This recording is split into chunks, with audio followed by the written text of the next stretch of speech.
2000లో 10th రాసిన వాళ్ళకి బాగా తెలుసుంటుంది.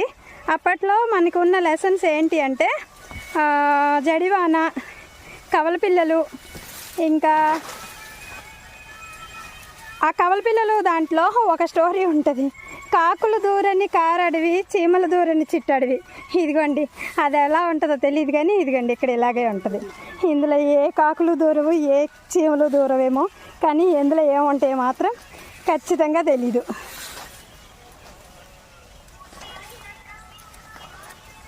ఇందులోకి ఎవరికైనా రావాలంటే భయం వేస్తుంది. అందుకే 1 year పాటు మన ఎక్విప్మెంట్స్ కానీ అన్నీ అలాగా సేఫ్గా ఉన్నాయన్నమాట.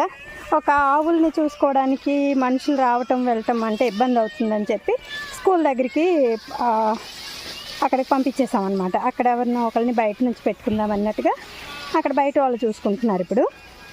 ఎందుకంటే మనం కంప్లీట్గా అసలు ఫార్మింగ్ అనేది వదిలేసాం కదా 1 year. సో అది చూడండి, కాకులు దూరాన్ని కారడివి అంటే చూడండి ఎలా ఉంది. కథల్లో వింటమే కానీ ప్రత్యక్షంగా చూసి ఉండరు కదా చాలామంది. అంటే ఇలాంటి లైఫ్ స్టైల్ ఎంచుకున్న వాళ్ళందరికీ తెలుస్తుంది, లేని వాళ్ళ గురించి చెప్తున్నాను. ఇక్కడ ప్రాపర్గా ఇది రూట్ పక్కాగా అని ఏమి ఉండదు, తోసుకుంటూ వెళ్ళిపోవడమే, ఏది ఎలా దొరికితే అలాగా.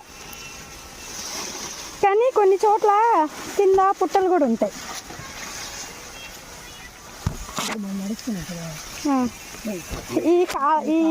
ఈ మొత్తం అంతా ఇవన్నీ కూడా పుట్టలే ఉంటాయి.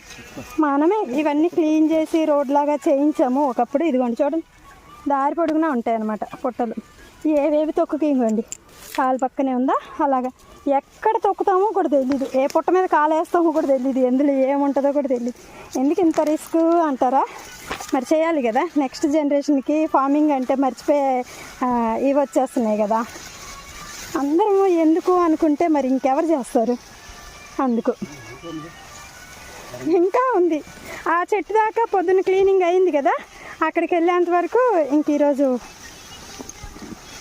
ఎప్పుడు వస్తుందా అన్నట్టుగా ఉంది. ఆ మర్రి చెట్టు వరకు ఉంటుంది ఇలాగే మొత్తం క్లోజ్ అయిపోయి. చూడండి, దారి అంటే ఏం లేదు. అంటే 2 days నుంచి నడుస్తున్నాం కాబట్టి ఆ చెట్లు కొంచెం వంగిపోయి అట్లా ఉంది. కానీ ముందుకు చూడండి, ఏమైనా రూట్ కనబడుతుందా?